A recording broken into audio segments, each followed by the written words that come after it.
Donc je vais effectivement consacrer cette séance aux analyses de l'architecte allemand Gottfried Semper, des analyses qui sont tout à fait essentielles pour le développement des réflexions sur l'ornement au milieu du XIXe siècle et jusqu'à nous. Alors l'œuvre théorique de Gottfried Semper a connu un important regain d'intérêt dans les dernières décennies, parallèlement du reste à un retour de l'ornement sur la scène architecturale. Et si les travaux théoriques de Gottfried Semper nous intéressent aujourd'hui, si son œuvre théorique est souvent citée en relation avec certaines approches contemporaines de l'ornement, c'est parce que ces travaux théoriques proposent une réflexion assez motivante sur les relations entre technique et esthétique, c'est-à-dire sur les relations entre, d'un côté, une forme qui serait strictement déterminée par un matériau et par un procédé de fabrication, et puis, de l'autre côté, l'apparence esthétique que va revêtir cette forme, qui peut avoir une certaine autonomie par rapport aux déterminations matérielles ou techniques, dès lors que l'on admet que cette forme esthétique répond aussi à d'autres enjeux, des enjeux qui peuvent être symboliques, iconographiques ou mémoriels. Alors cette question de l'écart éventuel entre d'un côté donc une forme qu'on pourrait appeler une forme constructive et de l'autre une apparence expressive va se trouver au cœur des débats architecturaux du XIXe siècle, avec une tension entre d'une part les promoteurs d'une vérité constructive, qui cherche donc à réduire finalement cet écart, à ramener l'expression artistique au plus près des données matérielles et techniques. Et par exemple, dans le contexte français, Viollet-le-Duc donc, est un ferme défenseur de cette thèse de la vérité constructive. Et puis de l'autre côté, on a donc les partisans de l'idée selon laquelle la forme doit plutôt s'émanciper des réalités matérielles et techniques pour pouvoir accéder à un statut qui serait véritablement artistique. Donc on a d'un autre côté une série de partisans de l'idée qu'il y a une forme d'artifice dès lors qu'on est donc dans une pratique artistique. Alors le débat se focalise donc sur l'ornement, puisque l'ornement se trouve être le lieu de la rencontre ou du dialogue entre cet ordre interne de la construction et puis une apparence extérieure qui, elle, donc, a une fonction d'expression. Alors Gottfried Semper joue un rôle majeur dans ces réflexions, et une part conséquente de son travail théorique tourne en effet autour du rapport entre les formes techniques et les motifs artistiques. Et je vais donc aujourd'hui centrer mon exposé notamment sur la pensée de Semper sur le revêtement, parce que c'est sans doute ce qui aujourd'hui conserve la part la plus actuelle. Alors je donnerai tout d'abord quelques éléments pour pouvoir le situer un peu dans le temps et à la fois aussi dans l'espace, puisque Semper a un parcours européen qui passe donc tout d'abord par Paris, où il va se former auprès de l'architecte allemand présent en France, Franz Christian Gau, à la fin donc, des années 1820. Il voyage ensuite, il fait son grand tour en Italie et en Grèce, au tout début des années, j'ai mis 1930, mais bien sûr c'est 1830. Ensuite, donc, sa première carrière architecturale va prendre place à Dresde, de 1834 jusqu'à 1849. Il va se trouver en 1949 exilé pour raisons politiques et il va trouver refuge d'abord à Paris puis surtout à Londres entre 1850 et 1855, donc au moment de cette exposition universelle de Londres qui aura un assez fort impact sur ses points de vue théoriques. Ensuite, il poursuivra donc sa carrière à Zurich, où il sera donc enseignant à l'école polytechnique de Zurich au moment de sa fondation, à partir de 1855. On le retrouvera également à Vienne, où il construira donc notamment le musée d'histoire naturelle et celui de peinture au début des années 1870, et puis il mourra à Rome en 1879. Alors, j'aborderai donc plus spécifiquement quelques grands jalons dans la formation de cette notion de revêtement à partir donc de plusieurs de ces ouvrages théoriques. Alors, cette réflexion sur le revêtement, elle trouve son origine dans une série de réflexions sur la polychromie qui vont être développées donc autour de 1830. Notamment donc dans ce contexte de débat français sur la polychromie. Cette réflexion sur le vêtement, elle va se préciser dans ses écrits et conférences livrés au début des années 1850, donc dans 2 textes écrits à Londres, Les 4 éléments de l'art de construire et puis Science, industrie et art, qui sera donc le commentaire de l'exposition universelle de Londres.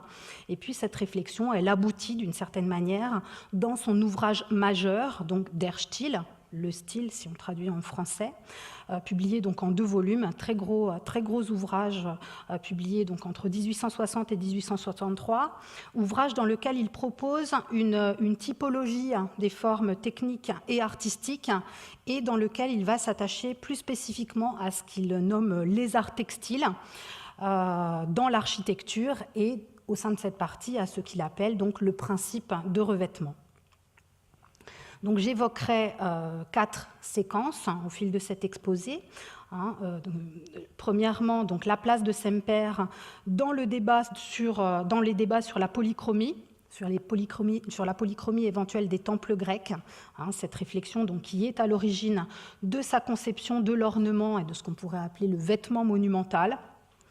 Une deuxième partie donc, autour de ce texte, les 4 éléments de l'art de construire, où ce thème de la paroi textile va être particulièrement redéveloppé.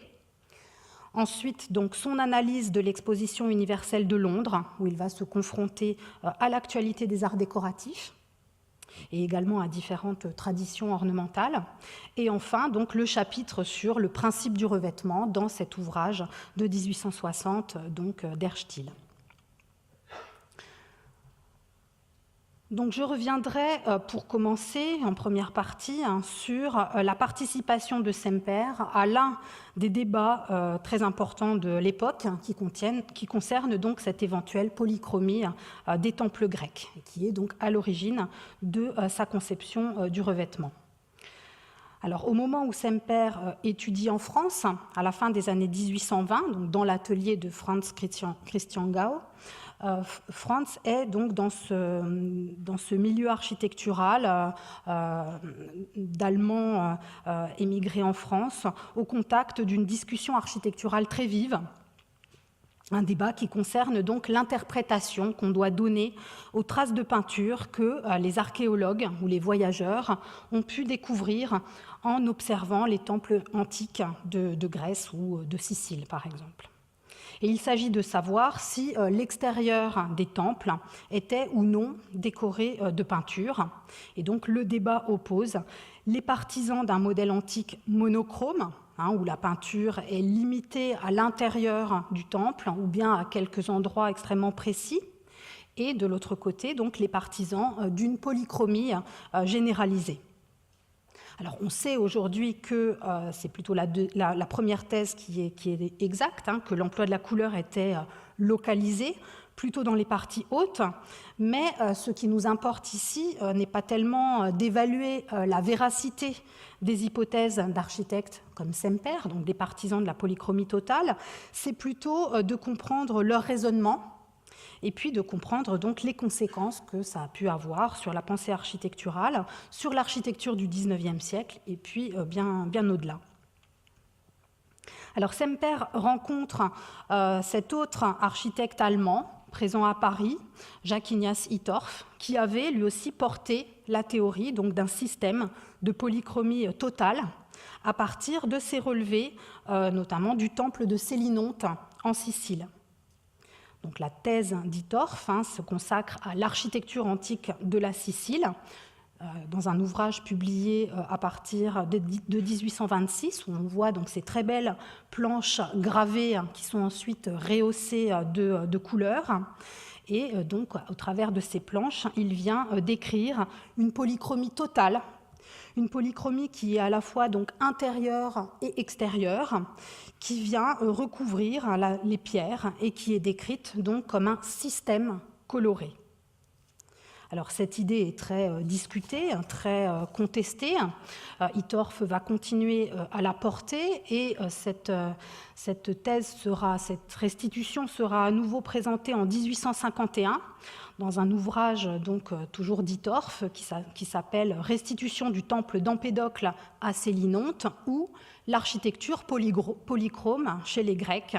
dont vous voyez donc ici le frontispice, où vous voyez le peintre dans sa tenue de chantier en train de donner les dernières touches donc de peinture aux édifices.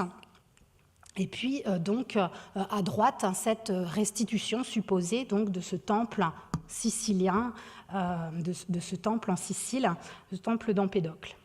Alors Itorf développe donc très fortement cette hypothèse selon laquelle le dispositif polychrome est un véritable système, qu'il obéit à des règles, et il va donner plusieurs arguments. Il va expliquer que ce système polychrome, par exemple, permet l'harmonie de l'édifice avec son environnement naturel, qui est coloré. Il va expliquer également que ce dispositif polychrome manifeste l'union parfaite des trois arts, peinture, architecture, sculpture. Il va soutenir également que ce revêtement coloré a aussi une utilité.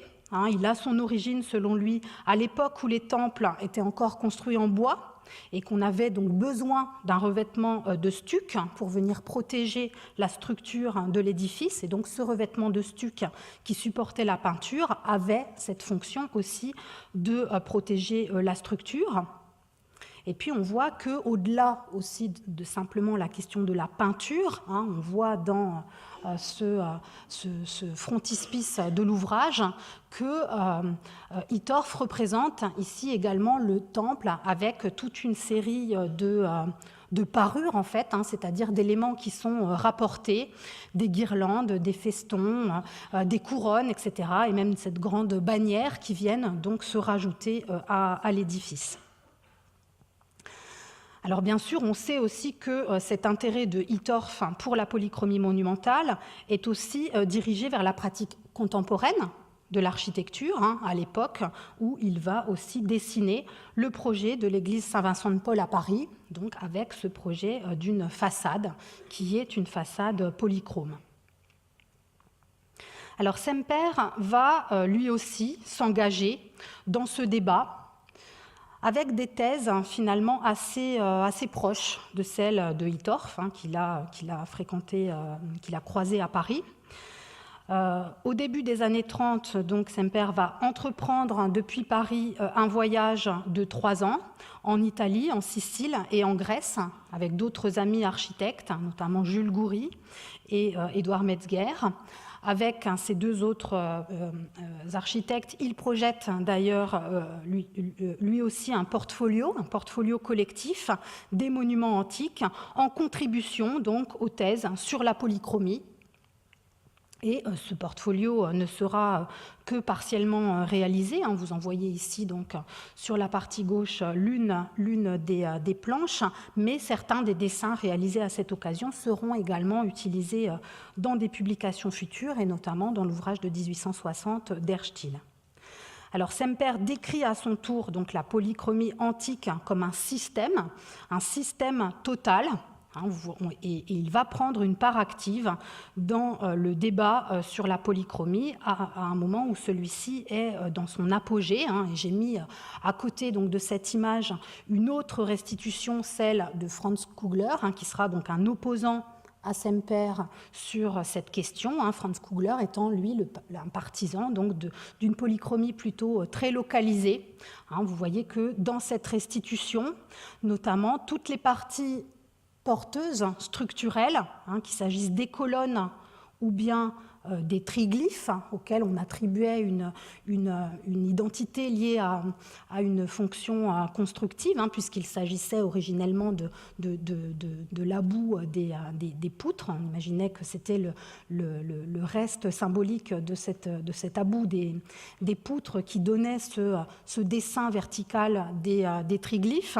Et donc la polychromie ici est totalement limitée à certaines parties, alors que vous voyez comment dans donc la restitution de Semper, on a véritablement une polychromie qui s'étend donc à la totalité de la façade, y compris donc aux parties structurelles. Donc Semper va signer en 1834 une publication où il n'y a cette fois que du texte intitulée « Remarques préliminaires sur la polychromie de l'architecture et de la sculpture dans l'Antiquité », donc publiée en allemand en 1834. Donc vous voyez ici donc les couvertures. Alors ces couvertures, elles montrent donc dans une structure qui est inspirée des peintures de Pompéi. Elle montre non seulement ici le Parthénon, mais aussi des architectures ultérieures. Qu'est-ce qui se passe ? La colonne de Trajan. Je ne sais pas, qu'est-ce qu'il faut que je fasse ? Ah, voilà. La colonne de Trajan, ici, le campanile de Giotto. On voit également ici le palais ducal de Venise. Donc tous ces éléments qui sont juxtaposés ici en accord avec un propos qui insiste sur l'existence d'un système polychrome propre aux diverses architectures.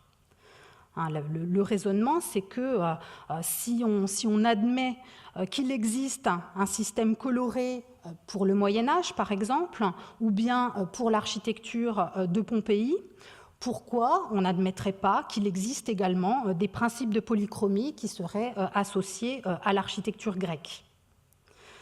Et puis on voit également dans ce contexte où écrit Semper, à l'époque où écrit Semper, que donc ces enquêtes sur la polychromie architecturale ne sont pas du tout limitées à l'architecture antique. Elles vont s'étendre à d'autres corpus. Alors celui qui était son compagnon de voyage, Jules Goury, par exemple, va s'intéresser à l'architecture mauresque de l'Alhambra, à laquelle il consacre un recueil avec l'architecte anglais Owen Jones, celui qui sera un petit peu plus tard, donc en 1856, l'auteur de la fameuse Grammaire de l'ornement, publie donc ces très belles planches chromolithographiées. Ces très belles planches couleurs de l'ouvrage qui sont réalisées grâce au procédé de la chromolithographie, qui est également utilisé dans l'ouvrage, dans l'architecture polychrome chez les Grecs de Hittorf. Ce procédé de la chromolithographie qui va plus généralement permettre donc aussi une diffusion beaucoup plus efficace de cette question de la polychromie dans les livres d'architecture et d'ornement de la seconde moitié du XIXe siècle. Alors Semper, je l'ai dit, prépare lui aussi donc la publication d'un portfolio qui s'appellerait donc l'utilisation de la couleur dans l'architecture et la sculpture, avec donc ses compagnons de voyage Jules Goury et Édouard Metzger. Et donc Semper soutient que les temples grecs, le Parthénon, mais aussi le temple de Thésée par exemple, sont entièrement revêtus de peinture. Et pour le démontrer, Semper réfléchit à l'origine et au développement de l'architecture en proposant plusieurs hypothèses. Plusieurs hypothèses. Alors, parmi ces hypothèses, l'une des plus importantes, c'est l'hypothèse selon laquelle c'est la parure qui donne naissance à l'ornement architectural. La parure entendue comme un décor rapporté, comme des éléments, comme des accessoires décoratifs rapportés, qu'on peut distinguer en première approche de l'ornement qui, lui, fait corps avec l'édifice, voire même avec la structure de l'édifice. Alors Semper nous dit, donc là on est dans l'ouvrage je commente l'ouvrage donc de 1834, remarques préliminaires sur la polychromie. Semper nous explique que la parure fait partie des besoins primaires de l'humanité naissante. l'art va naître lorsqu'on commence à décorer des constructions grossières. L'art commence au-delà de la simple réponse aux besoins, et le fait de décorer relève d'une sorte d'instinct premier de l'humanité. Et Semper décrit aussi ce premier moment, ce moment d'origine de l'art, comme étant celui où naissent aussi les premières idées religieuses, c'est-à-dire que ces premiers motifs décoratifs sont en même temps chargés de significations symboliques, religieuses, etc. Et donc les formes brutes des constructions primitives, des premières constructions primitives autour desquelles se développent les premiers cultes, auraient tout d'abord été recouvertes d'accessoires décoratifs. Et donc vous vous rappelez aussi de ce frontispice de Hittorf où on voyait tous ces accessoires qui étaient accrochés sur le temple au moment donc du rituel pour la cérémonie. Donc dans le premier état du temple primitif, selon Semper, on aurait donc une structure tout à fait rudimentaire, en bois, en argile, sur lequel on aurait tout un dispositif d'accessoires décoratifs très consciencieusement organisé pour la cérémonie liée au culte. Donc une structure rudimentaire qui, elle, est en bois et en argile, ou bien peut-être quand on évolue un petit peu en calcaire grossier, mais en tout cas une structure qui n'a pas encore de caractère, qui n'a pas encore de type affirmé, et sur cette structure rudimentaire, on vient suspendre donc des ornements rituels, des ornements sacrificiels, des outils sacrificiels, des armes, des boucliers, des festons, des guirlandes, etc. Et on voit ici d'ailleurs comment, dans cette restitution supposée du temple de Thésée, Semper dessine d'ailleurs des boucliers, des guirlandes, des armes qui sont ici déposées au mur et dont on imagine qu'elles peuvent ensuite donc déterminer les ornements futurs. Donc la théorie, c'est que ces ornements sont d'abord suspendus, rapportés à une structure sans qualité, et que petit à petit, ils vont être intégrés au monument et petit à petit lui donner sa forme véritable. Alors Semper en décrit le processus, ils seront d'abord imités par la représentation peinte, par la peinture, puis ensuite ils seront sculptés en bas-relief, et puis petit à petit, comme ça, ils viendront donc faire corps avec l'édifice. Alors Semper décrit par exemple l'évolution d'une guirlande de feuilles, de fleurs et de feuilles, ou bien l'évolution d'un cordon sacrificiel qui sera d'abord donc rajouté véritablement sur l'édifice, qui sera ensuite figuré à plat par la peinture, ensuite confirmé par des reliefs sculptés, donnant petit à petit, donc par exemple, ces frises ici, ou bien certains motifs comme ce filet que vous voyez là, qui est un peu comme un collier de perles qui vient donc juste au-dessus de la frise. Et puis ces éléments ensuite donc viendront en relief et donneront donc le type véritable de l'architecture. Et donc il restitue tout cet appareil coloré notamment ici donc sur les antes du temple de Thésée. Donc on voit bien comment il décrit cette évolution véritablement de la parure rapportée jusqu'à l'ornement qui fait corps avec l'architecture. La parure, élément rajouté, devient d'abord peinture, colorée à plat, puis nuancée avec des clairs-obscurs pour simuler un relief, puis ensuite véritablement donc en relief sculpté. Donc ce qui est envisagé ici, c'est l'évolution d'un vêtement décoratif qui va peu à peu faire corps avec l'édifice jusqu'à en déterminer l'appareil. Donc on a d'abord ce qui est accessoire, d'abord ce qui est superficiel, au sens de ce qui est à la surface, mais on voit bien comment ces éléments accessoires sont tout à fait essentiels au rituel, dans le déroulement symbolique du rituel, dans l'esprit de Semper. Et on a donc ces éléments accessoires superficiels qui viennent peu à peu transformer un type constructif, auparavant sans caractère, pour lui donner son identité, son caractère et sa forme expressive. Donc la parure devient l'ornement, la forme expressive, symbolique, devient peu à peu permanente. Alors c'est assez intéressant de mettre ces propos en parallèle avec certaines restitutions contemporaines, évidemment celle de Hittorf, mais aussi ici ce temple, ce temple en Italie, restitué par Théodore Labrouste. Donc Théodore Labrouste, c'est le frère de Henri Labrouste, où on observe donc la présence conjointe d'une polychromie. Vous la voyez ici, des surfaces peintes. Polychromie également, pardon, excusez-moi, je reviens sur celle-ci. Polychromie donc à la fois extérieure et intérieure, même si elle est plus mesurée sans doute que celle qu'on a pu voir auparavant. On voit donc la présence conjointe de ces éléments de peinture, mais aussi d'éléments rapportés.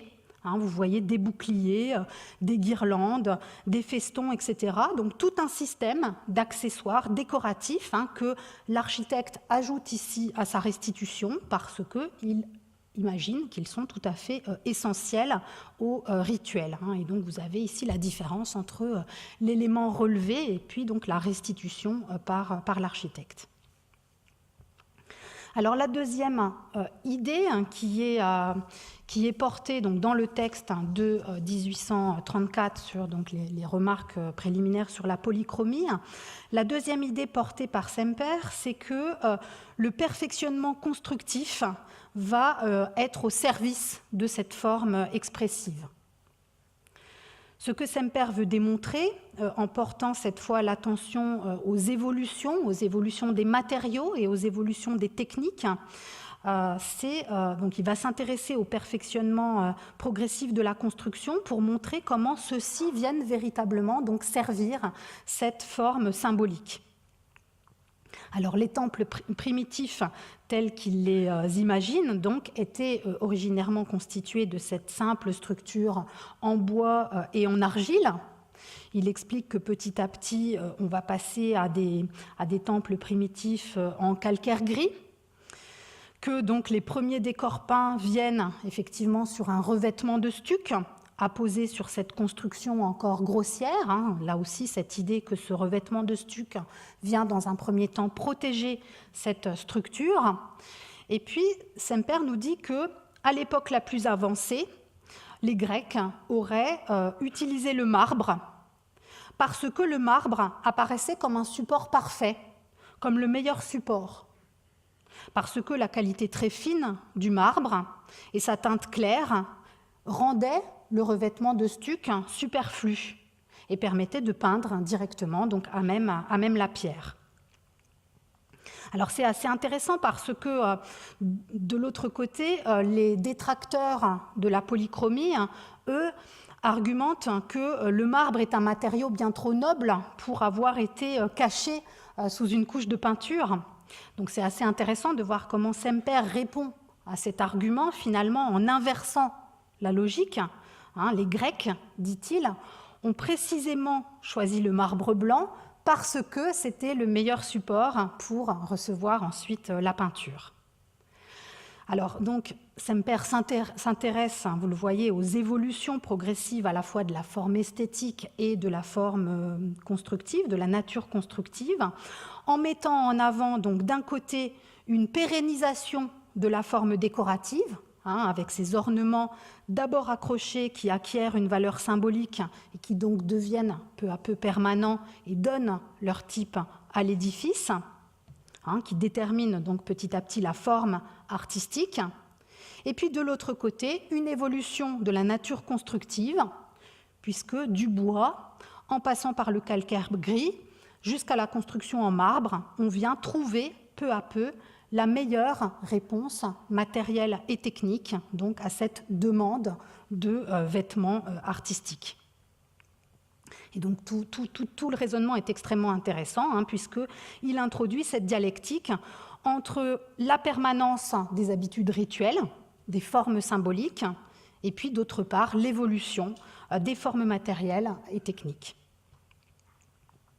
Alors cet essai de 1834 et puis donc les planches sur l'utilisation de la couleur qui les suivent sont également intéressantes parce qu'elles suggèrent aussi des pistes pour une réforme de l'architecture contemporaine à partir finalement de ces révisions archéologiques, on pourrait dire, qui cherchent à modifier le modèle grec et son interprétation, le modèle antique en tout cas et son interprétation.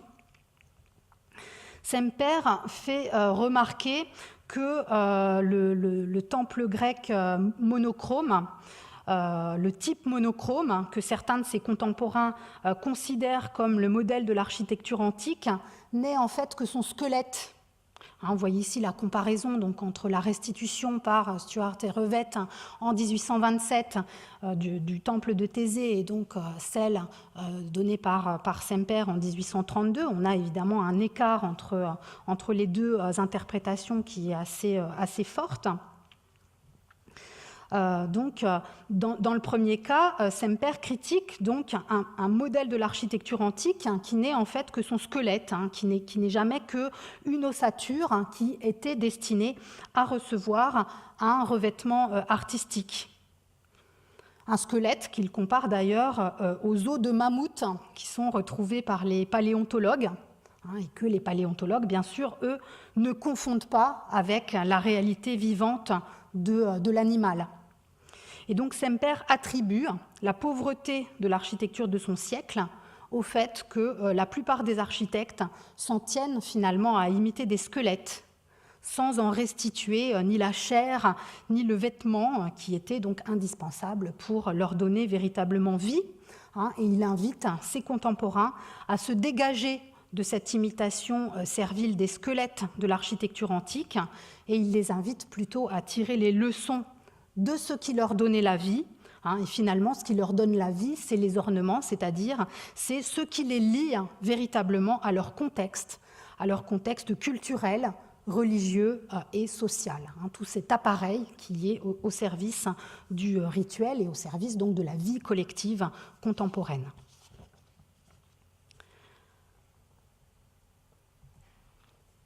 Alors, le chantier théorique de Semper va se poursuivre donc dans les années 30-40, alors que Semper s'installe à Dresde, où il va donc exercer en tant qu'architecte dans un milieu artistique assez éclairé, où il rencontre notamment Richard Wagner, et où il va construire une série d'édifices, dont le Théâtre Royal, également le Musée des Beaux-Arts de Dresde, et puis il obtient un emploi d'enseignant à l'Académie des Beaux-Arts de la ville.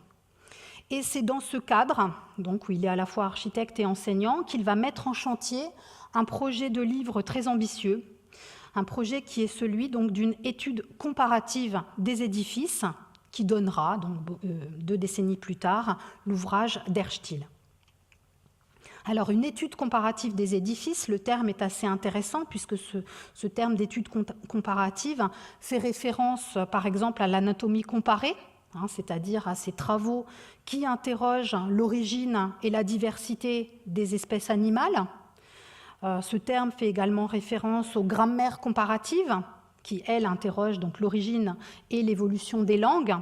Et donc, du côté de Semper, il va s'agir de réfléchir sur les modèles originaires de la création architecturale et sur leur évolution donc, au fil des civilisations, depuis les civilisations les plus primitives jusque donc au temps moderne.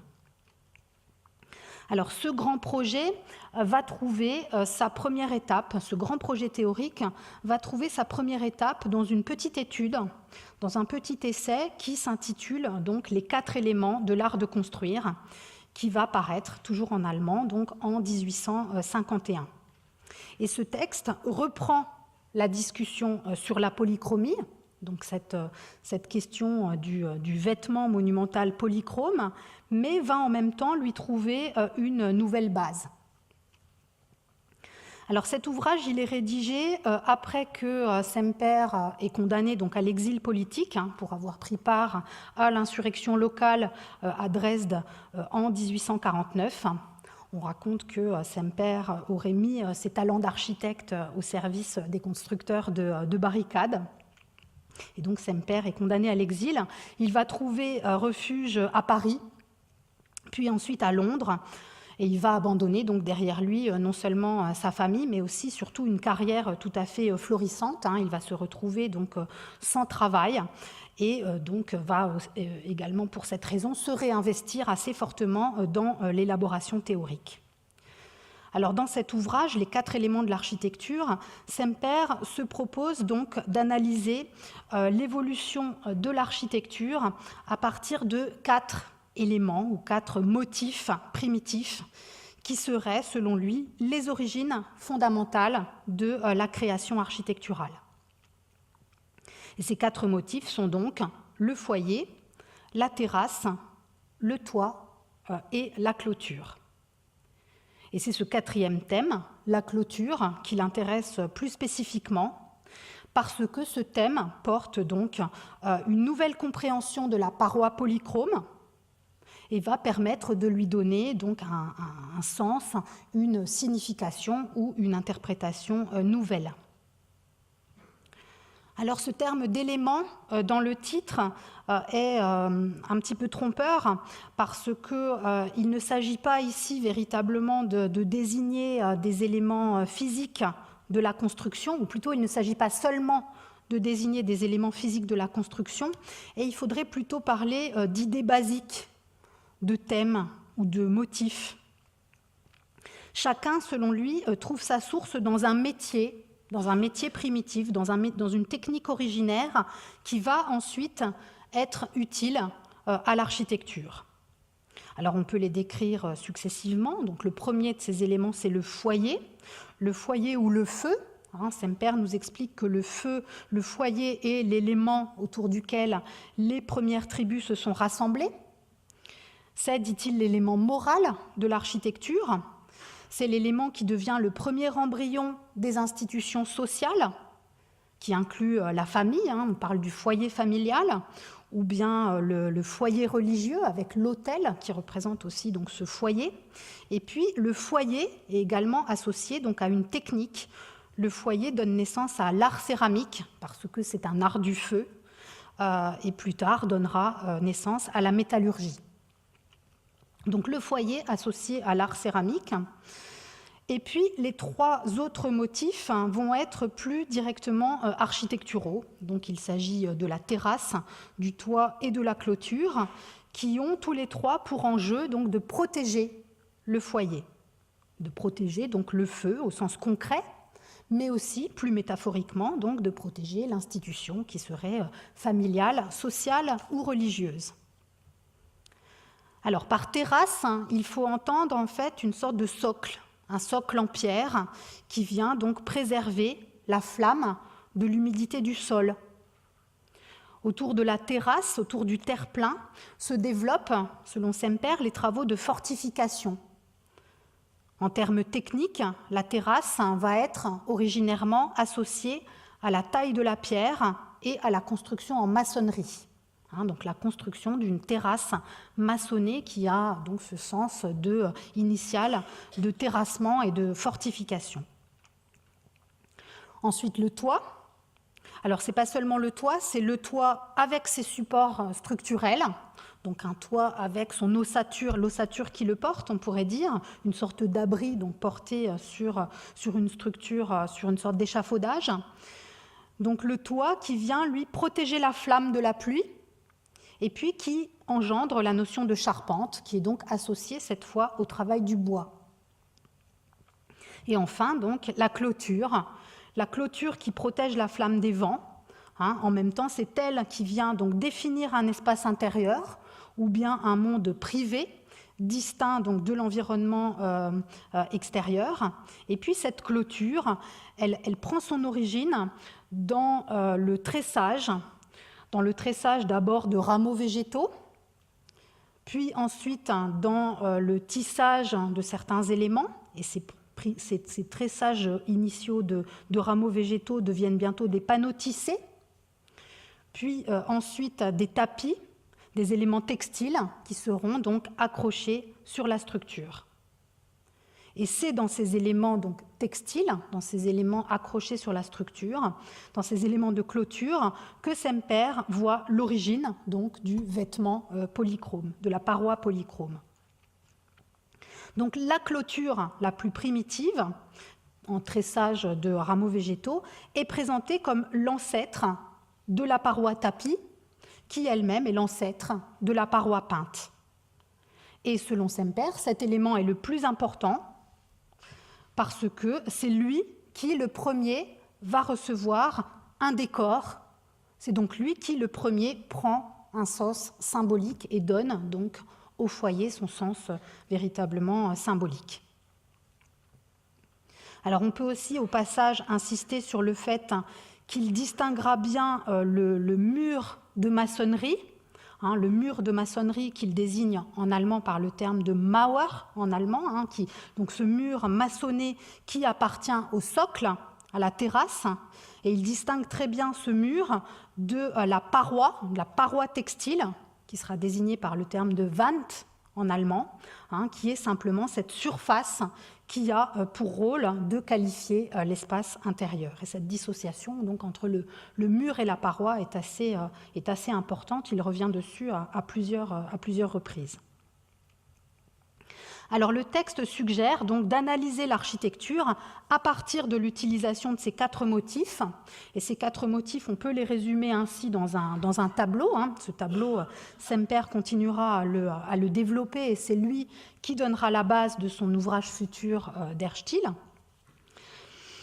Et donc, on voit dans ce tableau que chaque élément ou motif prend donc son origine dans un matériau qui a certaines propriétés, dans une technique de façonnage qui lui est associée, et qu'ensuite il renvoie donc à une utilisation dans les arts appliqués ou dans l'architecture qui est précise. Alors par exemple, donc, le foyer, je l'ai dit, est lié au matériau terre. Donc la terre, c'est un matériau plastique qui va ensuite durcir au feu et qui donc sera particulièrement bien adapté pour fabriquer des récipients. Le terre-plein donc travaille sur la pierre taillée, mise en œuvre donc par la maçonnerie, et sera donc utilisé de manière privilégiée pour la terrasse, les fortifications ou les murs. Le toit donc est associé aux matériaux bois, donc à des longues pièces de bois qui peuvent travailler à la flexion, sera associé donc à cette technique de la charpenterie et sera utilisé pour tout ce qui relève de l'ossature, donc de la charpente ou de la couverture. Et enfin, donc, ce thème de la clôture associé à la fibre, donc à des matériaux souples qu'on pourra donc tisser, mettre en œuvre par toutes ces techniques textiles pour les utiliser dans l'architecture pour fabriquer des tapis, des revêtements ou bien des cloisons séparatives. Donc on voit bien comment à chaque fois on a cette association au départ, à l'origine, entre un matériau, une technique et une utilisation architecturale, mais il ne faut pas comprendre ça comme quelque chose de figé, comme un schéma fixe ou comme des types qui seraient forcément, comme des catégories qui seraient forcément figées. Ce qui est très intéressant dans le développement de Semper, c'est qu'il envisage leur évolution. C'est qu'il envisage que chacun de ces motifs peut évoluer selon les civilisations, selon les matériaux disponibles, selon l'état des savoirs techniques, et donc selon les cultures. Certains de ces motifs vont prendre plus d'importance, voire même se substituer à d'autres. On va assister à des combinaisons, à des hybridations, et il imagine déjà qu'on va pouvoir même expliquer toute la variété des styles architecturaux, donc à partir de ces 4 thèmes originaires, en suivant précisément leur évolution et leur transformation. Alors, dans les 4 éléments, Semper va privilégier le thème architectural de la paroi, qu'il va suivre donc, dans ses différentes évolutions, à partir de son origine primitive textile et ensuite dans ses différentes variations. Alors la paroi, c'est pour lui le textile, c'est pour lui le motif le plus ancien. Ça serait la première invention technique avec la céramique. Ça serait aussi le premier l'élément qui serait à l'origine des plus vieux ornements. Les plus vieux ornements, selon Semper, sont faits soit par des entrelacements de fibres, soit avec le doigt dans l'argile fraîche pour donc déterminer des motifs céramiques. Alors le texte va s'intéresser donc à tous ces procédés de substitution qui ont permis de passer de la clôture tressée la plus primitive à d'autres formes de revêtements plus sophistiquées. Semper nous raconte qu'après avoir limité donc des espaces avec des tentures, avec des tapis suspendus, les hommes vont bientôt utiliser des matériaux plus solides. Et ils vont notamment commencer à utiliser le mur du maçon, qui était donc à l'origine fait pour faire des fortifications. Ils vont commencer à l'utiliser aussi pour assurer la structure et puis pour assurer les limites spatiales. Donc la maçonnerie va progressivement gagner du terrain sur les autres éléments. Mais ces murs maçonnés, en tout cas dans un premier temps, vont malgré tout continuer à être recouverts de tapisseries décoratives. Ensuite, les hommes vont peut-être utiliser des lambris de bois pour recouvrir les murs, ou même des revêtements de céramique. Donc on va avoir comme ça des transferts de matériaux vers le revêtement, mais tous ces revêtements, qu'ils soient en bois, en céramique ou en simple peinture, tous ces revêtements s'apparentent toujours à cette famille textile parce qu'ils dérivent de ce premier thème originaire qui consiste donc à enclore, à limiter au départ avec des simples parois tressées. Et puis Semper nous raconte aussi qu'un jour, la maçonnerie va prendre le dessus véritablement sur les autres éléments, qu'un jour le mur de maçonnerie, et c'est notamment ce qu'il décrit à propos des Romains, un jour le mur de maçonnerie aura trouvé lui-même sa propre expression artistique et n'aura plus besoin de se cacher forcément derrière la paroi polychrome, il pourra affirmer véritablement son appareil de maçonnerie.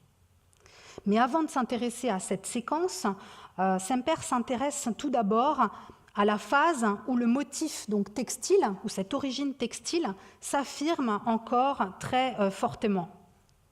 Et dans cette perspective, il va s'intéresser tout particulièrement à l'architecture assyrienne. Semper a en tête les travaux sur les monuments de Ninive qui sont réalisés par les archéologues pendant les années 1840, notamment ces planches donc extraites de l'ouvrage de l'anglais Layard. Et Semper, au travers de ces planches, s'intéresse à ces revêtements donc polychromes, mais surtout à ce qu'il envisage comme des équivalents du textile qu'on retrouve donc en Assyrie ou en Perse. Les archéologues avaient noté la proximité entre des motifs de broderie qu'on retrouve sur certains vêtements, qui ornent les vêtements, et puis les motifs qui ornent les parois. Donc on le voit ici, dans l'ouvrage de Layard, on a certaines pages qui sont consacrées donc, à ces motifs de broderie sur les vêtements, et puis on retrouve certains motifs qui sont décrits donc, dans les peintures murales. On voit également ici comment, donc dans un ouvrage d'un autre archéologue, Paul Botta, avec donc les très beaux dessins d'Émile Flandrin, on voit comment Semper repère donc ces motifs que vous voyez ici sur les vêtements et qu'on retrouve donc dans certains des éléments de céramique qui sont donc communs aux vêtements et aux revêtements qui vont être appliqués sur les murs. Donc, toujours cette analogie entre des motifs qui sont au départ liés à des tissus et qui viennent donc se transférer à la paroi. Semper s'intéresse donc aussi à ces grands panneaux d'albâtre qui servent donc de revêtements appliqués dans les grandes chambres intérieures, qui sont donc décrits ici dans l'ouvrage. Qui sont décrits donc je vais le faire avec la souris, ça ira mieux, qui sont donc décrits ici en périphérie et qui viennent donc s'appuyer sur des massifs de briques et qui viennent donc donner cette apparence symbolique aux chambres intérieures donc de ces monuments. Et puis il souligne également donc, le fait que ces grands panneaux qui servent donc de revêtements appliqués dans les espaces intérieurs, on y trouve des motifs, donc vous les voyez ici dans des panneaux du musée du Louvre, que certains de ces motifs imitent complètement des points de tissage ou des points de broderie. C'est-à-dire qu'ils conservent en fait la mémoire du motif initial, du thème initial textile qui leur a donné naissance. Et puis donc par cet intermédiaire, par cette évolution, ce qu'il décrit comme une évolution donc, de ces parois textiles, Semper avance bien sûr vers une nouvelle justification de la paroi murale, de la polychromie murale dans l'Antiquité. L'ornementation donc, des parois à la manière donc, de ces tapis colorés, même quand elle prend comme support un mur de pierre, un mur maçonné, même quand elle est réalisée en céramique, par exemple, continue à s'apparenter donc à la paroi textile. Et par exemple, il fait remarquer que ces éléments ici, donc, qui s'apparentent à la paroi textile, sont d'ailleurs très différents dans leur traitement de ces socles maçonnés qui, eux, donc, gardent l'expression liée à la pierre. Et puis on voit même en partie supérieure ici ce qui relève plutôt de quelque chose qui a à voir avec le thème du toit, donc les colonnes, et puis la partie de couverture. Donc il voit il interprète en tout cas ces restitutions comme étant la démonstration donc, de cette évolution des différents éléments dans l'histoire de l'architecture assyrienne. En tout cas, c'est donc ce qu'il projette d'une certaine manière dans ses représentations des monuments assyriens, mais c'est aussi ce qu'il décrit, par exemple, ici dans sa propre représentation du Parthénon, lorsqu'il fait également observer donc, la différence de nature entre donc, cette expression affirmée de la terrasse maçonnée, qui affirme donc sa propre expression de pierre, et puis donc celle qui n'est pas donc recouverte de peinture, et puis donc le reste du temple, et notamment ces parois que vous apercevez donc derrière, qui viennent enclore le sanctuaire et qui sont donc recouverts de peinture. Et en même temps, il explique que ici, donc, la maçonnerie, malgré tout, commence elle-même à s'affirmer en tant que telle, avec donc son expression d'appareil de maçonnerie. Alors évidemment, tout ça, c'est des interprétations, et l'interprétation de Semper sur la polychromie grecque, je le répète, est inexacte d'un point de vue historique, mais malgré tout, elle est extrêmement motivante pour une pensée du projet contemporain, et extrêmement motivante, notamment dans la pratique de Gottfried Semper lui-même.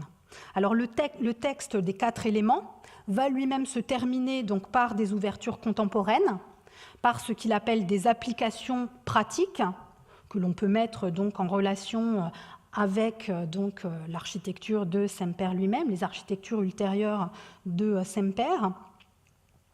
Alors, parmi ces leçons donc, que Semper tire de cette lecture révisée de l'archéologie, Semper, tout d'abord, insiste sur le fait qu'il ne s'agit pas du tout de rebâtir le temple grec avec sa polychromie, mais bien d'en tirer des leçons qui seraient actualisées.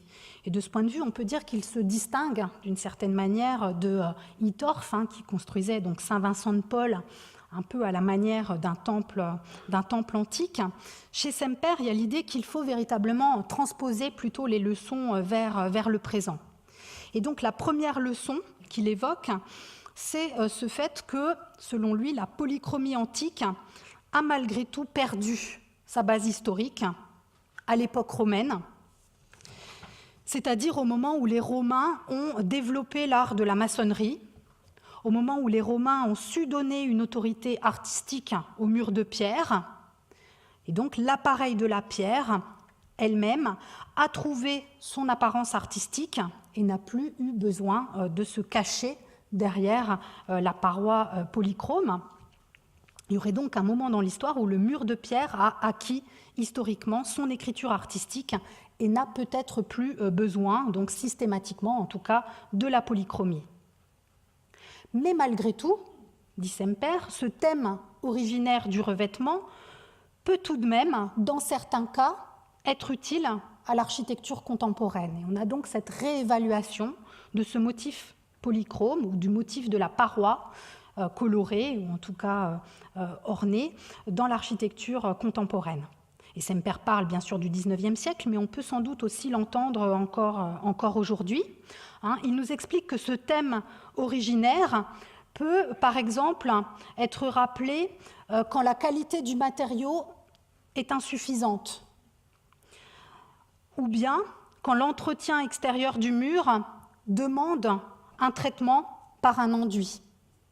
Un peu comme ces structures primitives qui étaient en bois et qui avaient besoin donc d'être revêtues. Donc dans ces cas où on travaille avec un matériau un peu grossier, on peut donc avoir besoin de ce revêtement. On peut en avoir besoin aussi quand la surface appelle un traitement symbolique particulier, appelle un contenu symbolique ou iconographique. On peut en avoir besoin aussi à l'intérieur, quand les exigences de confort demandent un revêtement, pour garder la chaleur, par exemple. Et donc, dans ces différentes situations, la paroi pourrait donc recourir à sa signification originelle de clôture spatiale de nature textile. Et puis, il rappelle également donc, que le mur maçonné a lui-même trouvé son identité de surface, que le mur maçonné peut lui-même intégrer la fonction décorative, sans forcément devoir recourir à la peinture ou à un revêtement artificiel. La maçonnerie peut elle-même trouver ses propres effets par l'utilisation du matériau lui-même, et il évoque le cas de la brique, qu'il va utiliser par exemple ici dans le dépôt de Vienne dans les années 70, la brique qui permet finalement de combiner le motif du joint de la pierre et puis cet effet visuel du treillis ou du tissage. Et donc la brique exprimerait particulièrement bien cette nature un peu intermédiaire entre la maçonnerie et puis le textile, c'est-à-dire une nature hybride qui exprime cette double nature de la maçonnerie contemporaine qui a progressivement gagné sur le mur. Alors la troisième partie de cet exposé, pour la troisième partie de cet exposé, je m'intéressais donc à l'exposition universelle de Londres et aux commentaires qu'en donne donc Semper. Le deuxième texte, le premier texte que Semper publie pendant son exil britannique, c'est donc les 4 éléments de l'architecture. Et puis le deuxième s'intitule donc Sciences, industrie et art. C'est toujours un texte publié en allemand, et c'est un commentaire donc très direct de l'exposition universelle qui prend place donc à Londres en 1851 sous les grandes voûtes de verre du Crystal Palace. Alors en Angleterre, Semper va rencontrer un contexte intellectuel extrêmement riche.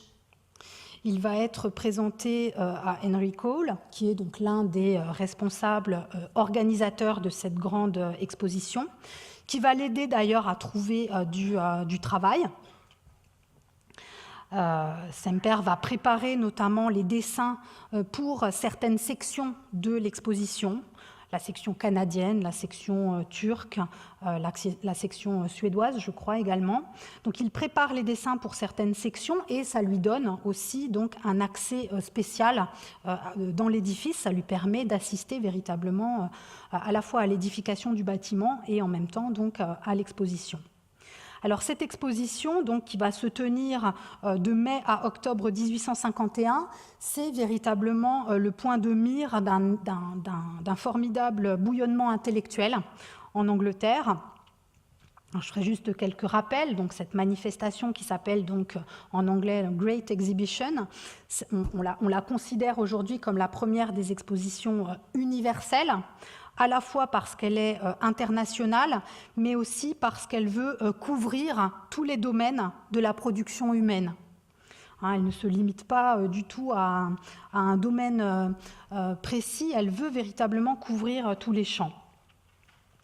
On a donc une organisation extrêmement ambitieuse et à cette organisation ambitieuse répond aussi une construction extrêmement impressionnante qui est celle donc, du Crystal Palace.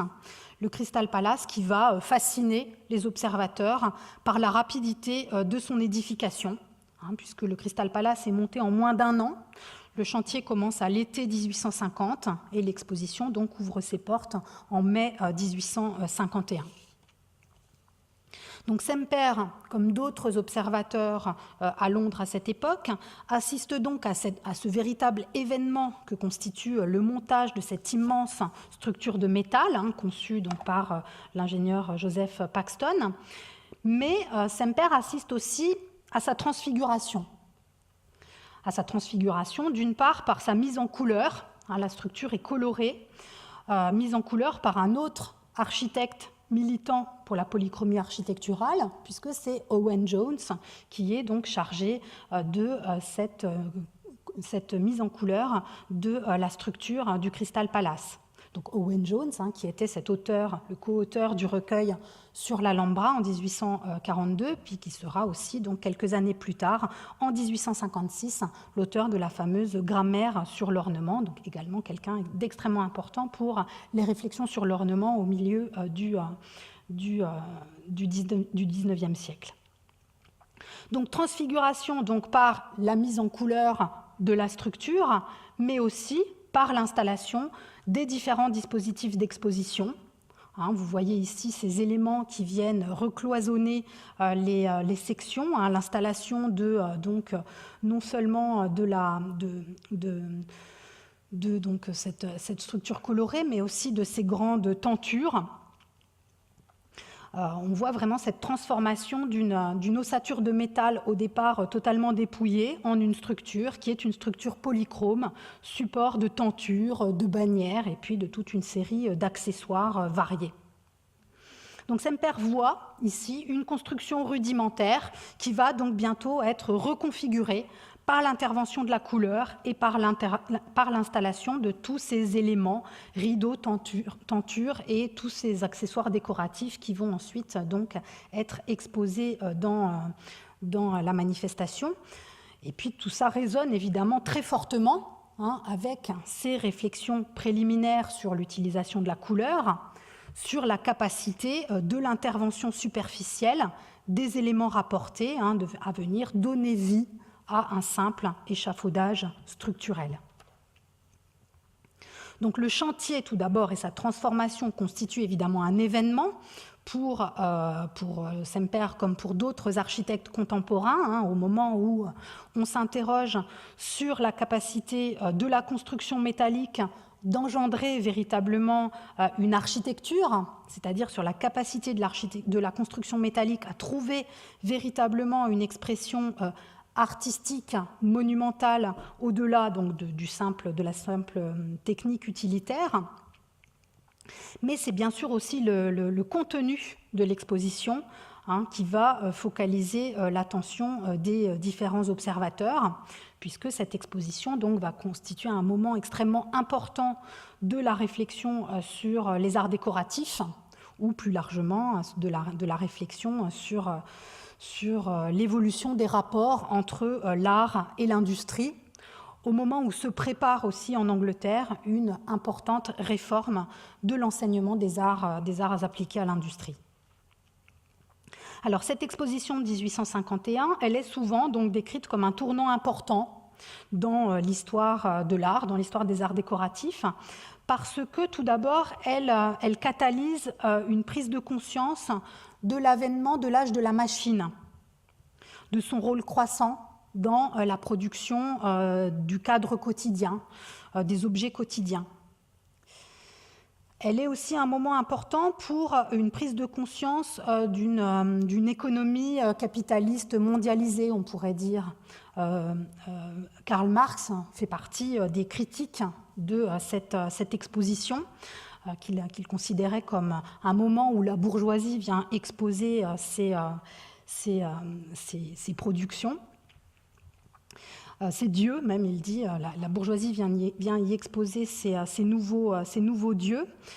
Donc une prise de conscience d'une économie mondialisée, puisqu'on a ici une présence des colonies, et notamment des colonies britanniques, extrêmement fortes, qui exposent donc leurs différentes productions. Mais surtout, donc, cette exposition, c'est un des lieux où se repensent les rapports hiérarchiques entre l'art et l'industrie, entre les beaux-arts et ce qu'on appelle à l'époque les industries d'art. Le terme d'industrie d'art, à l'époque, désigne à la fois les productions de l'artisanat traditionnel, de l'artisanat primitif, on pourrait dire, et puis les objets manufacturés ou usinés contemporains, c'est-à-dire que ce terme d'industrie d'art regroupe véritablement tout ce qu'on nommerait aujourd'hui sous le terme d'art appliqué. Alors, on a donc une exposition qui rassemble les productions du monde entier et qui constitue de ce point de vue une documentation tout à fait exceptionnelle. Tout d'abord parce qu'elle donne un raccourci des processus de transformation depuis les matériaux bruts, puisqu'on a une section qui va être consacrée donc aux matières premières, jusqu'aux objets finis. On va avoir donc cette coexistence des matières premières, des machines qui permettent de les transformer, et puis des produits soit manufacturés, soit usinés, qui en sont donc le résultat qui sont le résultat de ce processus. On va avoir également une juxtaposition entre donc des œuvres d'art, notamment des sculptures, il y a une section sculpture à l'exposition, entre donc des œuvres d'art et des marchandises. Et puis, on va avoir une sorte de juxtaposition entre donc les œuvres des civilisations considérées comme avancées et celles des civilisations considérées comme primitives. Et on a cette idée d'une sorte de condensation dans un même espace des 5 continents, mais aussi du temps. Les produits de la Tunisie ou de l'Inde sont considérés comme pouvant représenter l'état de l'industrie tel qu'il était en Europe 2000 ans auparavant. Donc on a véritablement cette idée qu'on rassemble, qu'on parcourt au fil des sections la totalité du temps et de l'espace. Alors pour un architecte comme Semper, cette exposition, c'est évidemment la source d'une nouvelle réflexion sur les arts dits mineurs, sur les cultures primitives, en lien évidemment avec ses intérêts pour les origines de l'art, en lien également avec ses intérêts pour l'ethnographie contemporaine. Alors il est très impressionné par certaines constructions rudimentaires, notamment cette tente tunisienne, impressionné également par les produits, par exemple, des Indiens nord-américains, par les décorations maoris, par les produits de la Nouvelle-Zélande, ou bien par les tapis, par de nombreux tapis qui sont exposés, notamment les tapis d'Inde et de Turquie. Et comme de nombreux observateurs, il est frappé par la supériorité artistique de ces produits, de ces mondes donc dits primitifs, par rapport donc à l'absence de style qui est déplorée dans les productions contemporaines. Donc on a tous ces produits rassemblés, de la technique jusqu'à l'art, des mondes primitifs aux civilisations avancées, qui offrent donc une sorte de documentation tout à fait exceptionnelle pour un architecte qui s'interroge donc sur l'origine des formes artistiques, sur les processus évolutifs par lesquels la technique petit à petit se transforme dans des formes artistiques. Et Semper, comme d'autres commentateurs, dit qu'on voit ici finalement les matériaux d'une sorte de musée universel pour les industries d'art. Et en même temps, cette exposition, elle est aussi l'objet de critiques. On le voit ici, donc, par exemple, dans cette petite caricature qui parle donc de la dispersion des œuvres de toutes les nations. Le plus souvent, des commentaires négatifs vont pointer une forme d'incohérence, le manque de lisibilité, la cacophonie, ou donc cette dispersion qui règne à l'exposition. Semper, lui, parle d'un immense amoncellement qui est à la fois fascinant et intrigant, une Babel moderne où règne encore, donc, dit-il, la confusion des langues, voire même d'un stade préhistorique, c'est-à-dire un stade qui précède l'élaboration ordonnée d'un nouveau langage artistique. Alors, dans l'ouvrage Sciences, Industrie et Art, Semper va mener donc une réflexion sur ce désordre, sur cette absence de style, et une réflexion donc sur les conséquences de la production mécanisée et du monde marchand sur donc le développement des industries d'art.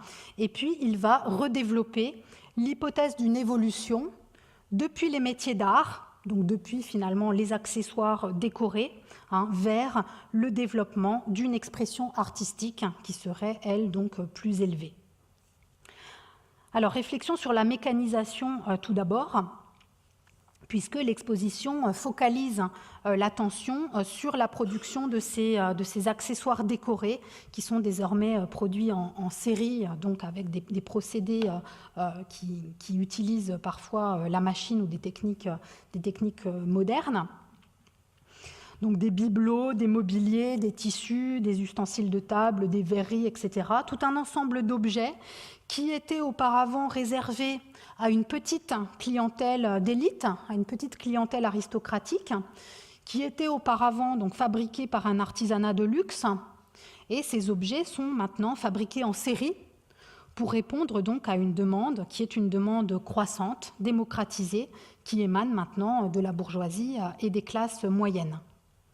Donc on a une massification de la production qui coïncide en même temps avec le développement de nouvelles techniques de fabrication qui vont permettre de produire à moindre coût et en série des objets décorés. Et puis j'évoque ici donc cette section française avec donc les productions de l'entreprise d'orfèvrerie Christophe, parce que cette entreprise donc était assez pionnière dans l'utilisation de la technique de la galvanoplastie, qui permettait donc de reproduire des objets métalliques en série. Alors, il s'agit donc de la production de ces objets décorés pour l'intérieur, mais il s'agit tout autant de cette production donc mécanisée de l'ornement, dont je pense Valérie Nègre a parlé la semaine dernière, ici dans la séance précédente. Alors, cette production en série, et notamment cette production donc pour la construction, suscite de nombreux questionnements, avec donc des critiques qui concernent la valeur artistique, souvent très médiocre, de ces objets, qui généralement copient des objets anciens sans en égaler la qualité, sans en égaler la qualité d'exécution, ni en égaler la pertinence stylistique, la pertinence qu'ils pouvaient trouver dans leur époque, dans leur période. Donc Semper va focaliser sa critique sur cette absence de style, qui est liée donc à l'éphémère de la mode, aux effets du marché capitaliste, mais qui est liée aussi pour lui aux potentialités énormes de la machine, sur lesquelles donc il faudrait réfléchir. Parce que pour lui, donc, ce qu'il identifie comme étant le problème majeur de la machine, c'est qu'avec la machine, la matière, le matériau, n'impose plus de limites à la mise en forme. Alors je cite Semper, « Le porphyre, le granit le plus dur, se débitent comme des blocs de craie, se polissent comme de la cire. Le caoutchouc est vulcanisé et utilisé à des imitations trompeuses de sculptures sur bois, pierres et métaux, où les limites naturelles des matières imitées sont largement dépassées. » Donc, ce qui pose problème, c'est le fait que la machine permet donc de mettre en forme n'importe quelle matière dans n'importe quelle expression. Et c'est là où Semper voit une rupture et une difficulté. Une rupture par rapport à donc, les époques anciennes, puisque autrefois, les évolutions stylistiques, les changements de matériaux, les changements de techniques s'effectuaient très lentement, très graduellement, par un très long processus d'intégration, donc des matériaux ou des techniques nouvelles. Les transferts de motifs d'un matériau vers un autre pouvaient être l'occasion, comme il l'a démontré à propos des Assyriens, pouvaient être l'occasion d'une invention ornementale qui s'effectuait donc sur une base solide, sur une base légitime, qui avait un fondement et souvent qui gardait une signification symbolique assez forte. Alors que l'introduction de la machine introduit donc une rupture, puisque la puissance de la machine permet donc de soumettre n'importe quelle matière à n'importe quelle forme, sans que ces procédés de façonnage n'aient le temps de trouver leur maturation artistique, leur signification symbolique. Donc le lent processus de maturation stylistique qu'il avait pu décrire à propos du textile dans les 4 éléments se trouve ici altéré. Et pourtant, au-delà de ce constat critique, de ce constat très négatif, donc partagé également par d'autres commentateurs, Semper va chercher à identifier plus positivement des qualités qui seraient porteuses d'un renouvellement potentiel. C'est-à-dire que Semper n'adopte pas du tout la position nostalgique vis-à-vis de l'artisanat qui pouvait être par exemple celle de John Ruskin à la même époque et dans ses commentaires de l'exposition. Alors dans le commentaire de Semper, une première idée intéressante une première réflexion se porte donc sur cette rationalisation qu'impose la fabrication en série, donc dans un contexte de démocratisation du marché et de circulation généralisée des marchandises. Semper constate que finalement les objets contemporains devraient se distinguer des objets décoratifs anciens parce que les objets décoratifs anciens étaient produits à la main, mais surtout étaient produits pour une clientèle précise, pour un commanditaire précis, pour un usage, pour une localisation très précise qui finalement les déterminait très très largement. Au contraire, les objets contemporains, qui sont produits donc à la machine pour un destinataire inconnu, doivent s'adapter à une gamme très étendue d'usages diversifiés et s'accorder à n'importe quel intérieur, à n'importe quel contexte. Ils doivent avoir la faculté de s'harmoniser avec n'importe quel entourage.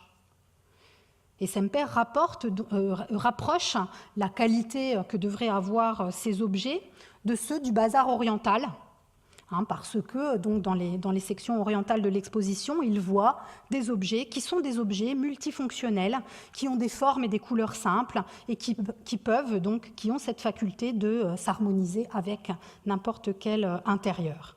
Donc une des questions posées par la production de masse est celle de l'adaptation des objets, et de ce point de vue-là, donc les objets orientaux semblent pour Semper être une bonne piste de réflexion. Alors, autre réflexion intéressante, le fait que donc, la réflexion ne concerne pas seulement les objets de l'art appliqué, mais aussi la construction contemporaine. Donc, Semper va passer à la réflexion sur l'architecture en s'interrogeant sur les techniques modernes et plus spécifiquement sur la construction à ossature. Alors Semper correspond en fait à cette époque avec des architectes allemands qui se sont exilés aux États-Unis, parce que lui-même envisage éventuellement de partir en Amérique.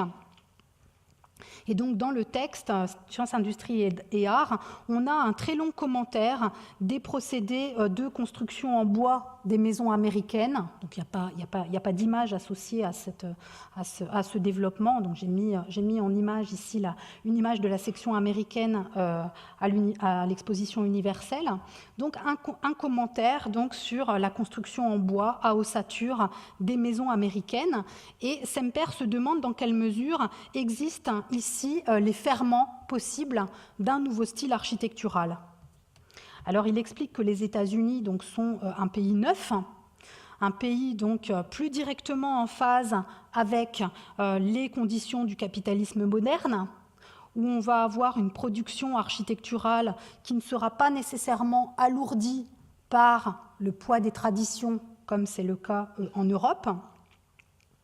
Et puis il décrit donc ce processus de construction très rapide des maisons américaines, de cette construction à ossature, donc une construction qui est soumise à un processus de standardisation et qui met en œuvre une sorte de simple échafaudage complètement désolidarisé de toutes les traditions ornementales, Semper nous dit qu'il n'y a finalement là pas encore d'architecte, il y a seulement un constructeur qui se borne à offrir un squelette bien conçu, dans lequel vont ensuite intervenir le tapissier et le décorateur. Avec donc des constructions qui ont une durée de vie réduite et qui sont également comparées à la tente du nomade, cette tente tunisienne, à cette tente où finalement le luxe est simplement apporté par les accessoires mobiliers, par les tapis et par les ustensiles décorés. Donc cette description, elle concerne la construction domestique en Amérique du Nord, mais elle pourrait bien évidemment s'appliquer tout aussi bien à l'ossature du Crystal Palace, une structure standardisée, montée rapidement, qui sera également démontée et qui est donc ensuite revêtue par des tentures et des parements divers. Donc Semper voit cette dissociation entre ossature et parure comme finalement le signe d'un âge nouveau. Il en parle comme d'un âge pré-architectonique, une époque qui serait analogue à celle qui précède la naissance de l'art grec. Et on pense bien évidemment, le texte fait écho au récit de la naissance du temple, une construction rudimentaire sur laquelle venaient s'accrocher des attributs symboliques dont dérivera plus tard le vocabulaire architectonique. Alors, ce qui est particulièrement intéressant, c'est cette analyse positive également de la confusion, de cette situation de confusion de l'exposition, de ce qu'il désigne comme un bazar babylonien de l'exposition, parce que cette confusion, c'est aussi l'une des bases du rapprochement que Semper va instaurer entre la situation contemporaine et puis donc le début de la période grecque dorienne. Semper nous dit qu'au seuil de la période grecque, on a, et ça résonne bien sûr avec l'époque contemporaine, on a donc une nation commerçante, industrielle et guerrière qui va s'approprier des formes décoratives issues de différents horizons, l'Égypte, la Syrie, la Perse, etc. Il nous dit « l'architecture n'existait pas encore, seulement une riche manufacture d'art ». Donc on se trouve ici dans un équivalent de cette période, où on a une sorte de foisonnement stylistique, éclectique, où on a l'Orient et l'Occident qui se mélangent. Les motifs donc se mélangent, mais aussi vont pouvoir se dissoudre, perdre peu à peu leurs racines. Les formes vont pouvoir se décanter, se trier. Les types traditionnels vont pouvoir se déconstruire et peut-être un style nouveau va pouvoir reprendre racine, émerger à nouveau, émerger finalement d'en bas, depuis les métiers d'art qui vont peu à peu donc engendrer une identité artistique et peut-être finir par contaminer, par déterminer l'architecture. Donc on a cette incohérence de l'exposition, la coexistence sans hiérarchie de l'industrie et de l'art, de l'Orient et de l'Occident, du passé et du présent, qui devient une sorte de ferment, de base nécessaire pour l'émergence d'un style nouveau qui est en tout cas identifié comme une étape tout à fait nécessaire pour ce développement nouveau. Et le moment présent correspondrait à cette étape pré-architectonique, donc où l'architecture n'existe pas encore, où elle n'est encore qu'un simple échafaudage. Donc on serait ici encore à ce stade primitif de la parure rapportée et pas encore à ce stade plus élaboré où l'ornement arrive à déterminer les types architecturaux. Alors l'exposition de Londres, c'est aussi le lieu où Semper va trouver une confirmation de sa thèse des 4 éléments de l'architecture dans l'observation donc de modèles d'architecture primitive. Donc cette tente tunisienne qu'on a vue, mais aussi des maquettes de villages néo-zélandais, et puis aussi cette fameuse hutte des Caraïbes, dont le schéma sera publié donc en 1863 dans l'ouvrage d'Erstl, et qu'il utilise également dans ses cours quand il enseigne à Zurich. Alors Semper explique que cette construction rudimentaire, elle illustre parfaitement la dissociation primitive de ces 4 motifs techniques originaires. Vous y voyez donc le foyer, représenté ici en plan et ici dans l'élévation, par un simple récipient donc, en poterie. Une terrasse rudimentaire qui vient donc isoler le foyer et l'espace intérieur du sol. L'ossature et la charpente du toit, donc cette ossature de bambou qui a pour fonction principale de porter la couverture et de porter également donc cette clôture qui est donc le quatrième élément, cette clôture tressée qui vient donc définir un intérieur avec donc ces carrés réguliers dont Semper nous dit qu'ils sont faits d'écorces de différentes couleurs et qui sont donc les premiers prémices d'une décoration polychrome de la paroi, qui sont ce premier geste architectural, décoratif, qui vient donc manifester les premiers instincts artistiques.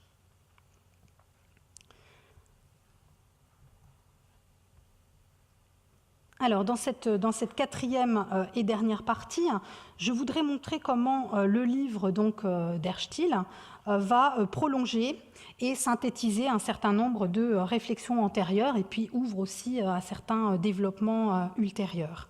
Donc ce livre, j'en traduis le titre, donc le style dans les arts techniques et tectoniques ou esthétique pratique, un manuel pour les techniciens, artistes et amis des arts, donc en 2 volumes. Le premier publié en 1860, qui est donc sous-titré Art textile, et dont la moitié va être consacrée donc à la question du textile, et puis le deuxième volume qui rassemble donc les autres motifs qui intéressent Semper.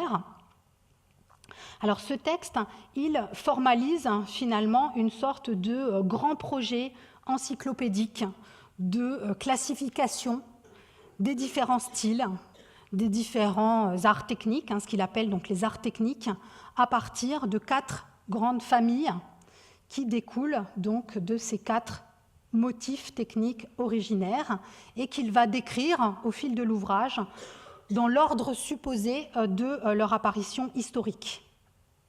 Donc pour lui, le premier qui est apparu, c'est donc l'art textile, les formes textiles qui prennent leur origine donc dans le tressage de fibres. Ensuite, ou presque au même moment, seraient apparues donc les formes céramiques, ces formes plastiques qui durcissent au feu. Ensuite, la troisième partie sera consacrée donc à ce qu'il appelle les formes dites tectoniques, qui sont liées, dit-il, donc à l'utilisation de ces longs bâtons qui résistent à la flexion, donc comme des matériaux comme le bois, utilisés donc prioritairement dans les techniques de charpenterie. Et puis, quatrièmement, donc, le domaine de la stéréotomie, qu'il considère comme étant arrivé un petit peu tardivement dans l'histoire des techniques et qu'il apparente donc tout d'abord aux pierres taillées et à la technique donc, de la maçonnerie.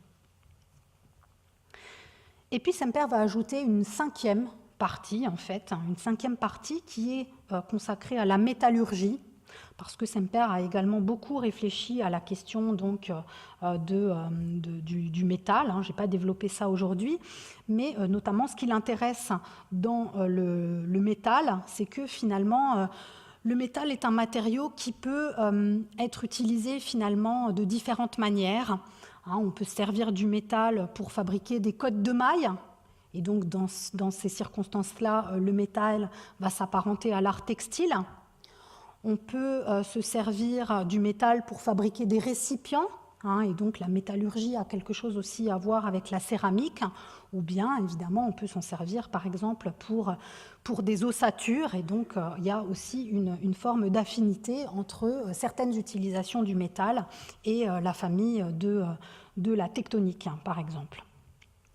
Donc une 5e partie consacrée à l'art du métal.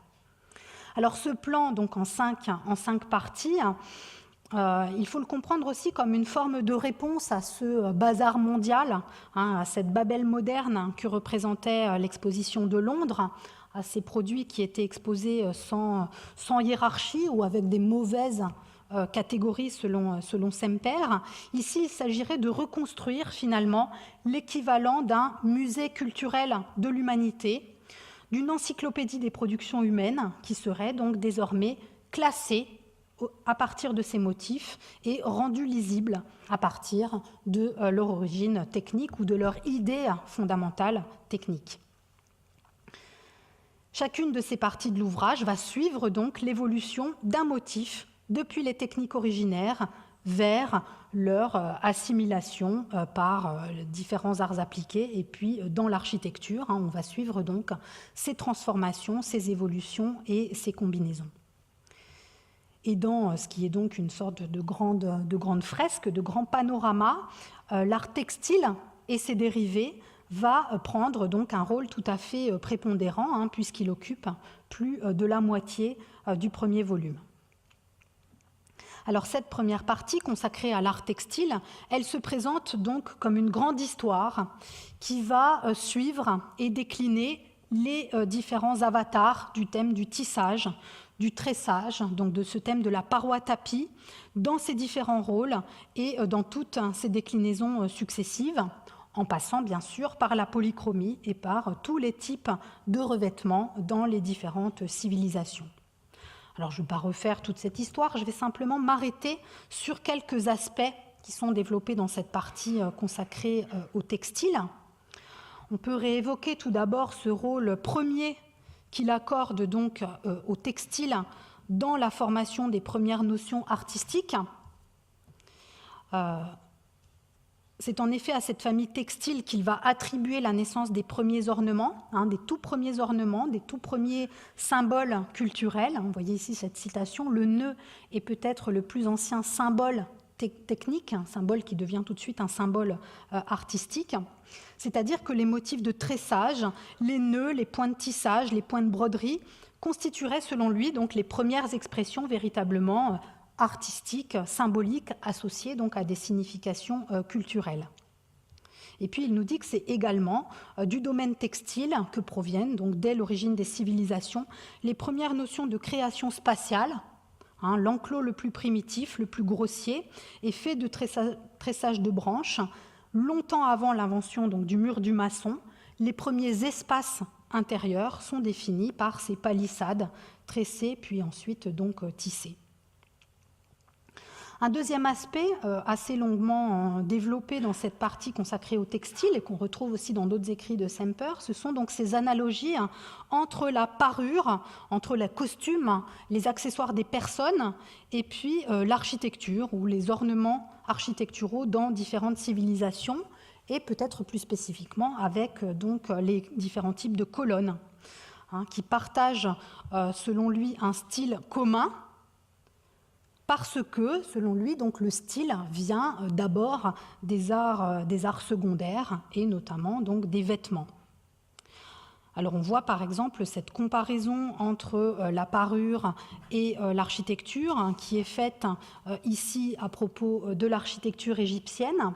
Il décrit cette analogie entre la fleur de lotus qui va être insérée ici dans la coiffure des dames égyptiennes. Et puis cette fleur de lotus, qui est ici figurée sur le chapiteau égyptien. Alors un chapiteau qui est un chapiteau en pierre, mais qui représente originellement un assemblage de tiges ligaturées dans lesquelles donc, on serait venu insérer cette fleur de lotus. Et puis on a cette analogie très forte qui est faite donc, entre la tête comme élément important et puis le chapiteau de la colonne. Mais aussi plus largement donc, toute cette idée d'une influence donc, des costumes sur l'art de bâtir qui sert donc cette notion de vêtement monumental. Cette notion de vêtement monumental sera d'ailleurs portée par certains élèves de Semper, notamment en France. L'un des plus longs commentaires de l'ouvrage d'Erstl, qui sera écrit donc, dans la Revue générale de l'architecture dans les années 1880, par un architecte anglais qui s'appelle Laurence Harvey, qui avait étudié avec Semper. Donc ce commentaire en français du premier volume de Der Stil, consacré aux arts textiles, prendra comme titre une histoire du vêtement monumental, avec donc cette analogie très forte qui est filée au travers des différents styles. Alors le chapitre il y a un chapitre qui s'intitule « Le principe de revêtement », qui mérite donc qu'on s'y attarde un petit peu. Tout d'abord parce que donc, Semper associe le thème du textile à la notion d'espace. Semper, en fait, est un des premiers architectes à s'intéresser véritablement à cette notion d'espace, et il va le faire à partir d'une analyse qui est relative à la paroi. La paroi, dit-il, c'est l'élément architectural qui rend perceptible l'espace en tant que tel. Et il insiste en affirmant que cette notion d'espace, déterminée donc par la paroi, est indépendante de toute notion de structure, de toute notion de construction, de solidité. C'est vraiment la paroi, dans son sens originaire textile, d'enveloppe, qui fait exister l'espace, indépendamment donc de toute question de structure. La structure est secondaire par rapport à la paroi. Comme l'a du reste bien montré Roberto Gargiani, cette possibilité de dissocier finalement conceptuellement la paroi de la structure sera quelque chose qui sera beaucoup plus amplement exploré par les architectes des générations suivantes, c'est-à-dire la dissociation entre la paroi dans sa capacité à définir l'espace et la structure dans sa fonction véritablement de solidité. Alors cette priorité qui est donnée ici à la paroi, au revêtement, associé donc à la définition de l'espace, sera réinvestie donc par les architectes de la génération suivante. Je pense par exemple donc à Hendrik Berlage, mais aussi à Peter Behrens, qui a des citations qui sont également assez proches sur cette notion d'espace. Berlage donc qui nous parle de l'architecture d'abord comme l'art d'enclore l'espace. Et il nous dit, pour cette raison, un bâtiment ne doit pas être considéré d'abord de l'extérieur. Et puis on a donc ici ces parois donc la bourse d'Amsterdam qui ont aussi cette texture de briques qui renvoie à cette texture un peu textile dont parle également Semper, même si, bien évidemment, Berlage combine, on pourrait dire, cette filiation sempérienne avec aussi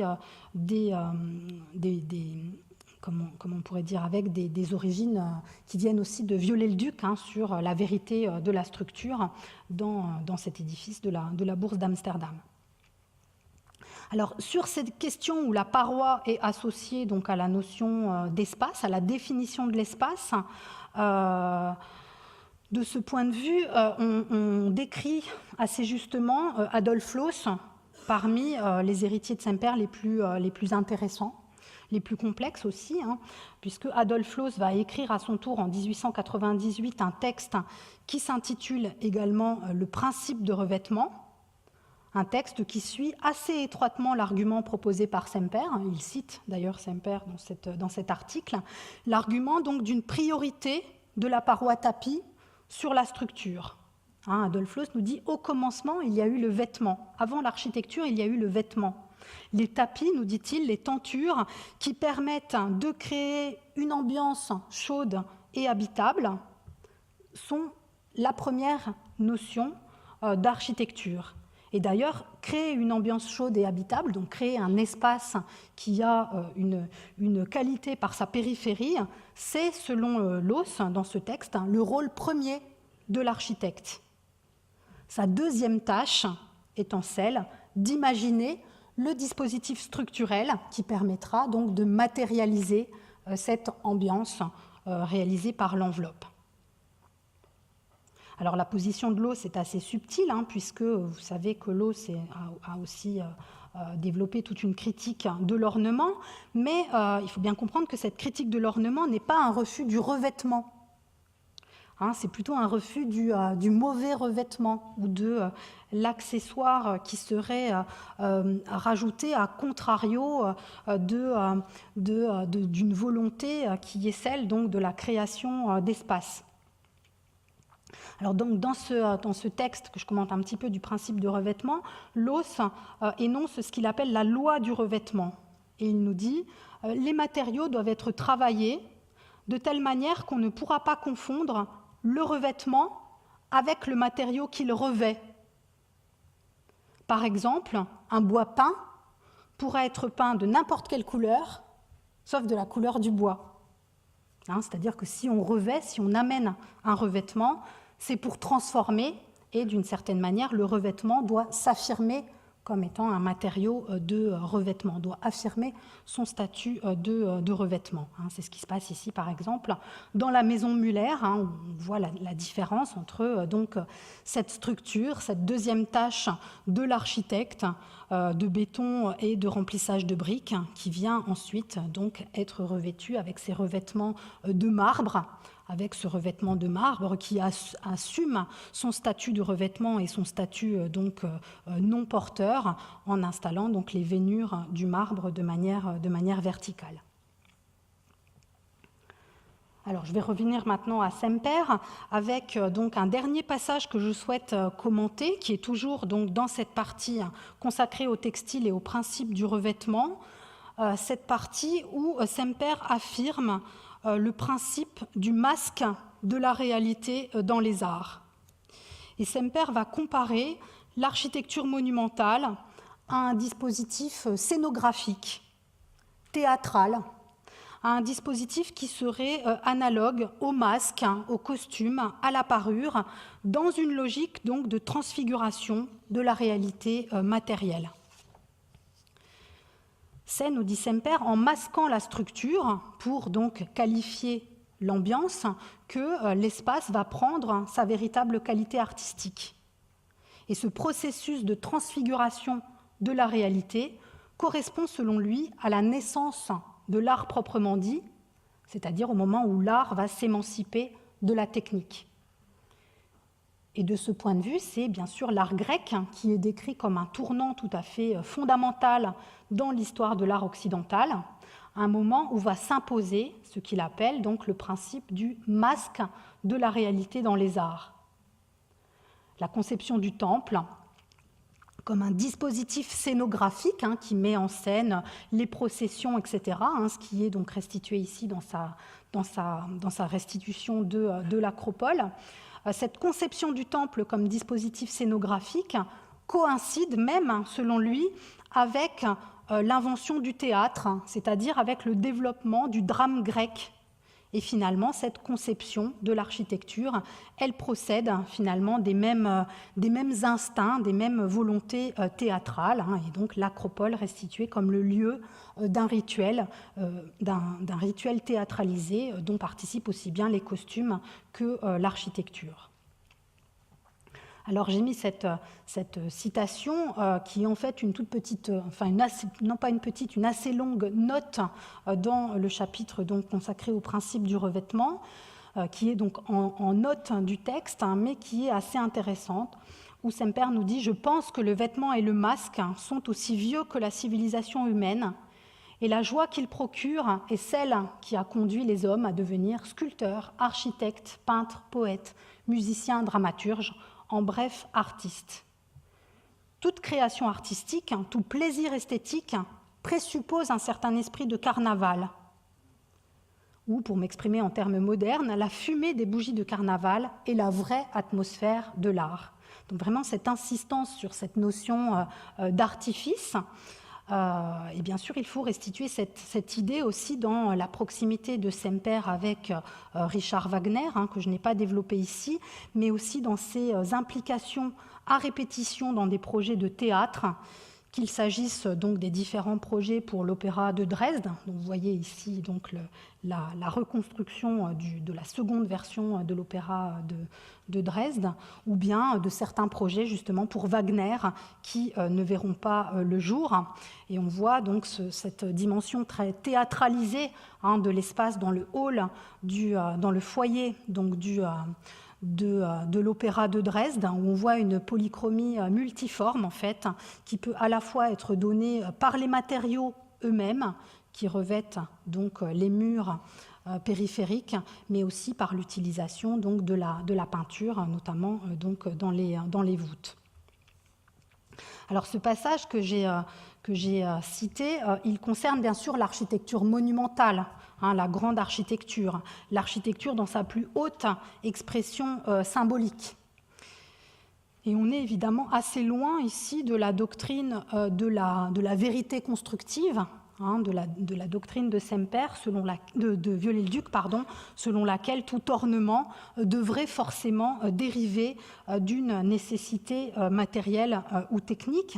Ici, l'hypothèse qui est posée pour la construction donc monumentale, c'est au contraire d'arriver à faire oublier les moyens matériels pour parvenir donc à l'effet esthétique voulu, la construction n'étant ici que l'échafaudage derrière les murs.